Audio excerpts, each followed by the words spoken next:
I took a gap year, and this is where it brought me. Now I'm filming podcasts, and it couldn't be better. Okay, as a matter of introduction, I want to say that I'm not going to be talking about gap years specifically, because it could be a longer or a shorter period depending on your situation. In my case, I completed my bachelor's degree half a year ago, and I didn't enroll into any formal educational program. So it's more about not taking this next academical step immediately after completing your previous one, and rather applying what you already have learned for your actual life.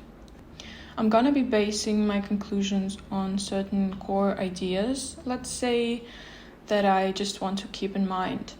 First is that education is an investment, everybody knows that, but people mostly focus on returns rather than on the investment part of this arrangement.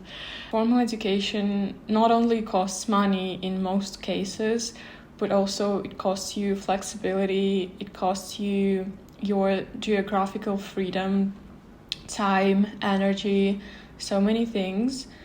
And people don't take it into consideration because when they just are used to thinking that education gives them more than they give up, they don't actually think about all the things they have to give up. Another thing is that many people have an educational bandwidth. I developed this term, maybe it have existed before, but while talking to my co-workers, friends, just people all over the world, I realized that some of them went into next academical chapters unintentionally, unconsciously, I would say, and later in life when they turned 30, 40 or something, they did discover something that was interesting to them, but they've already spent so many years studying what they didn't want to study that they just were out of any capacity, any educational capacity, I would say. Another thing is that education, this is gonna be the most used word in this video, I guess. Education is a tool. It's not the end result, it's not the outcome, and it doesn't provide you it doesn't lead you to the end goal by itself. If you study somewhere, it doesn't mean that you will succeed in your profession, because you will meet some people, they may create some opportunities for you, but studying doesn't really show you the profession that you want to have, the real world, anything like that. You are just enrolled into a program, and everything else that you're doing, you have to do it yourself. If you're not ready to be a person of a certain profession, let's say, I don't know, a software developer, taking on another course might not really help, because it just teaches you the theory of what you're doing, but not the actual work and market knowledge, industry knowledge. You won't get that from formal education most of the times. Maybe you do, but again, it teaches you to learn, to study, but not to work and live in this reality. The second chapter of this podcast is what a gap year gives you, what it can provide and be useful with. First things first, you exit the student narrative. You stop associating yourself with a student cohort, and it's easier to position yourself as a grown, mature professional, even if you're a young person, and not be considered a fresh graduate or a student, a baby, all those things that are ubiquitous in professional worlds. The next thing is that you're actually forced to structure your own time yourself, and this is the strongest benefit that I could come up with. It's what I'm experiencing right now. I used to feel a lot more productive when I combined full-time studies and full-time job and other additional like extracurricular activities. I could wake up at 6 a.m. and sleep for, 6 hours or 4 hours, and I actually survived this lifestyle. But when I started structuring my day myself, yes, I could be sleeping more, I could be resting more, but over time I fill in my day with more valuable things, because university may not have been the most productive thing I could do with my day, to be honest. And when I started doing the things that are actually bringing me somewhere, I realized that it's a lot more valuable than just doing everything you can. You have to learn to structure your day yourself, and it not only teaches you the skill, but also allows you to pick the things that you actually want to do and consider important for your future achievements. Because again, you are filling up your calendar, not anybody else, and doing less in this situation means actually doing more, because you can filter out all the unnecessary stuff that tries to come into your day. The third benefit of taking a gap year is that you can find your own reference group, and you are not trapped into certain friendships or like just circles. Because while you're at a university, you're naturally leaning towards people your age who are in the same geographical area, who are doing the same thing, and you're often limited again to certain professions, certain kinds of people. I'm not saying that it's a bad thing in general, but you are again a bit limited by a certain age group, professional group. When you are alone in your gap year, or just your free life without going into university every day, you can meet a lot more people, and you haven't spent all your energy on talking to your peers, and you can spend this energy on talking to anybody else. And this anybody else can be again anybody.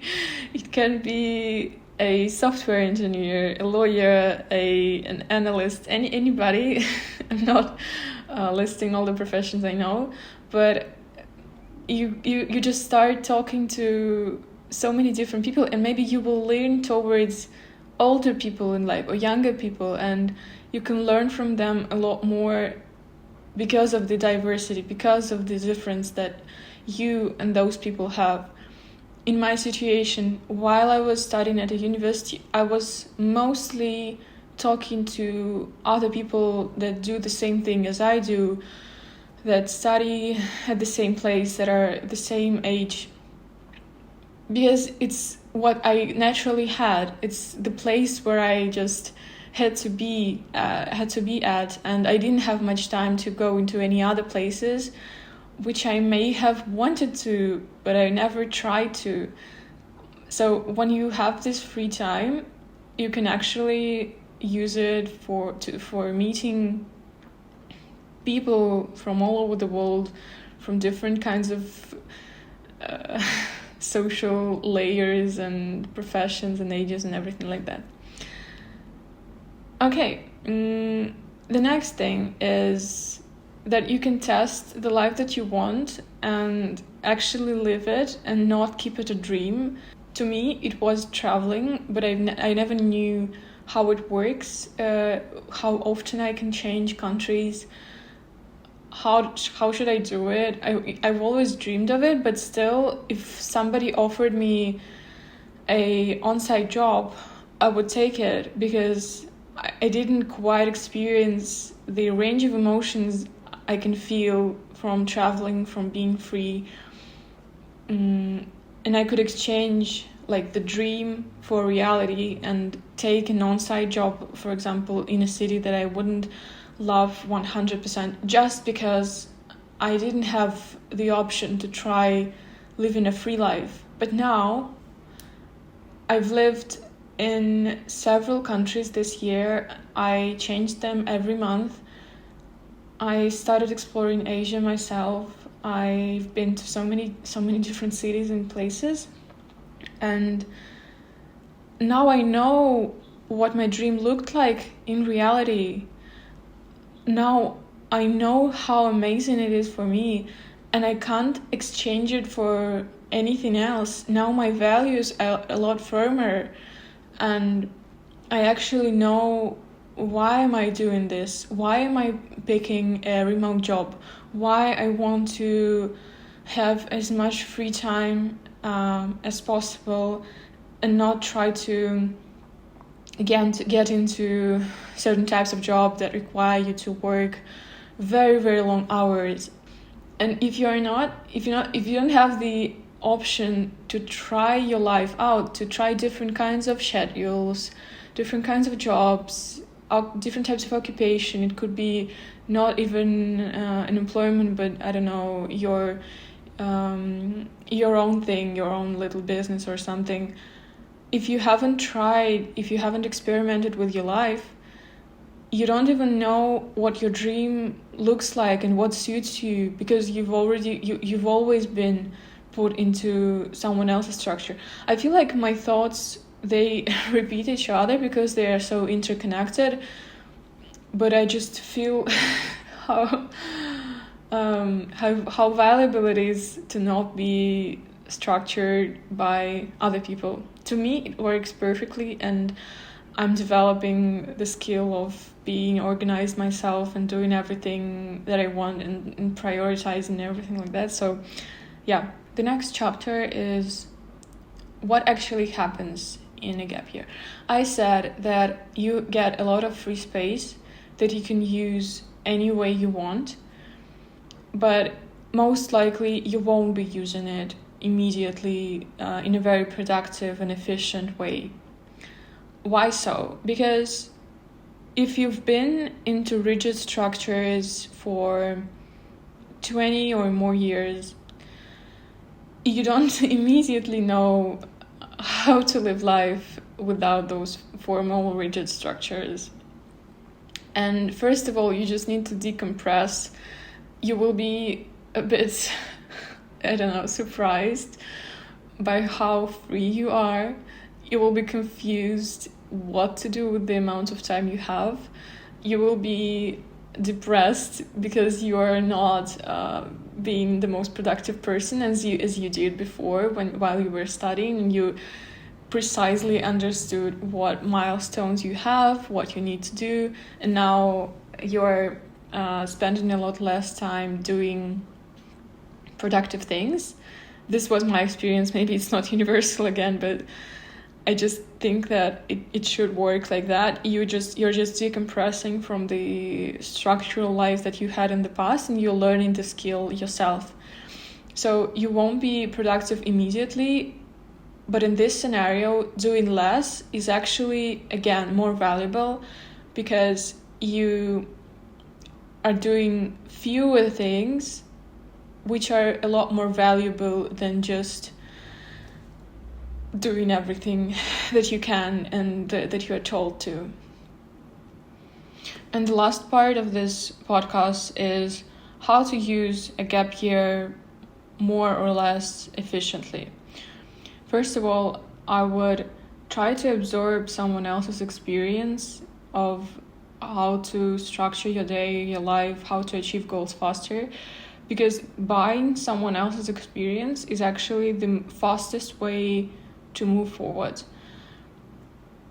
You can get a coach. This was my situation. I had a coach. I also have a mentor, and those people just show you the thinking patterns that you need to have to achieve certain milestones, certain accomplishments, and you can borrow them a lot faster. You don't need to make all those mistakes yourself.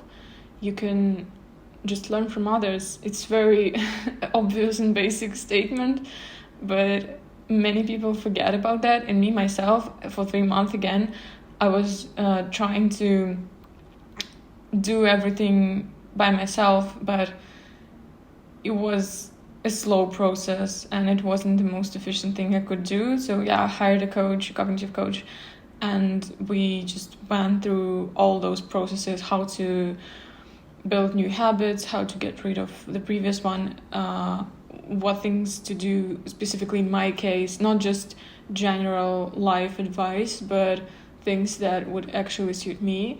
And this was the most valuable experience I had over the year, because it just gave me a head start, and I did so many things after that. I became a lot more productive. I found my direction, or just not found my direction fully. I didn't I don't understand it for 100%, but still I'm moving towards my goals, and now I understand my ideas and values a lot better. So yeah, hiring a coach or a mentor, or finding an older friend, more experienced person who you admire and talking to them is a very valuable thing.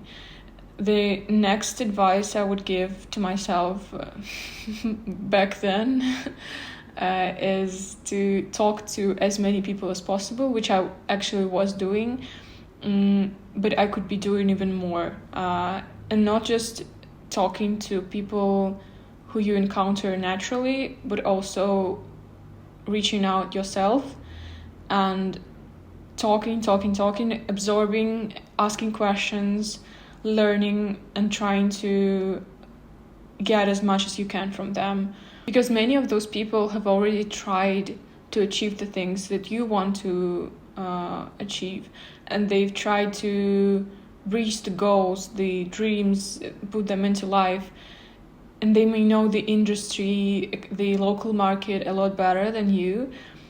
And if you just speak to them, you can try out the goals and dreams that you have and see how they compare to what you thought they would look like. So talking to people as much as possible, absorbing their experiences, asking questions, trying to understand where you're going is the most invaluable thing I could recommend to people. And yeah, people actually, the last thing here is that people are actually willing to give you advice and to talk and share experiences and be a mentor. So if you just reach out to people on LinkedIn or in social media, anywhere, they are very likely to be happy to help, and it's not a problem for you if they refuse to do so. So yeah, my recommendation is just ask people questions, ask everybody who you dreamed of reaching out to, do it.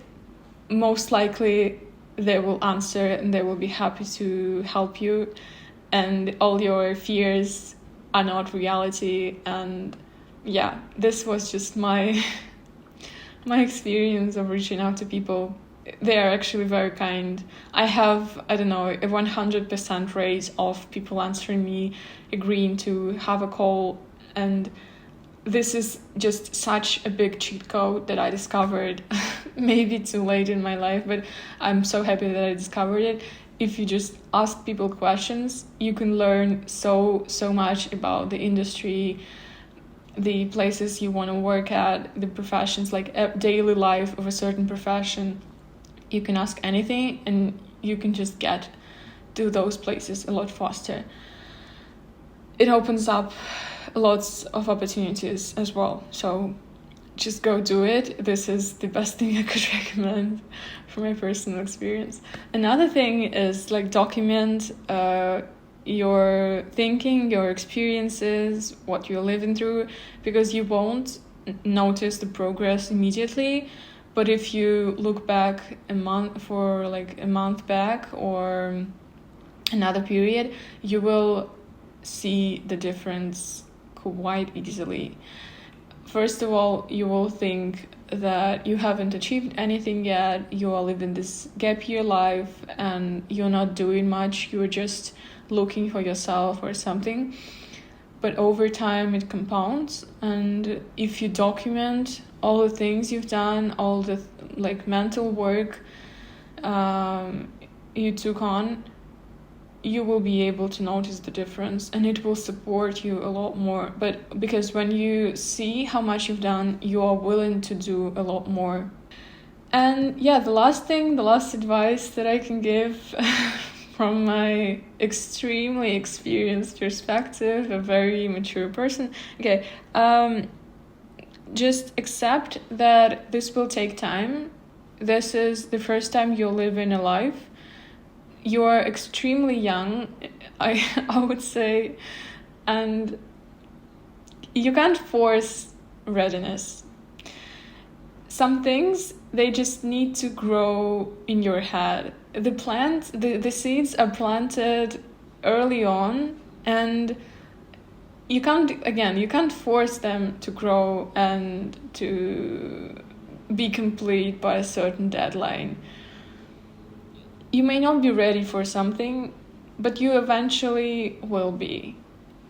And just live this period through and enjoy it. And this is probably my advice to myself. I'm just reaching those conclusions, and I realize that it's just a great period of time to live through. Everything will come, and the more you are trying to force it, the more you're putting it further from yourself because you're over-focusing on it, and this will just grow naturally. You need to relax sometimes and not try to achieve everything at the same moment. Your brain does the work silently. It's like a submarine. It's going under the waters. You may not see it with your eyes. It's like the internal work that you're doing, but your brain does this work, and you will see the results later on. And that is exactly why you should be reflecting, documenting things and writing, journaling, because you think faster this way, and you are able to notice the thinking patterns that you had in the past, and you make conclusions and you grow faster. And again, you should slow down, but if you slow down, you will actually go faster. That's what I'm talking about. You shouldn't be trying to be faster, but you will be. This is just, I don't know, this is how I think it works.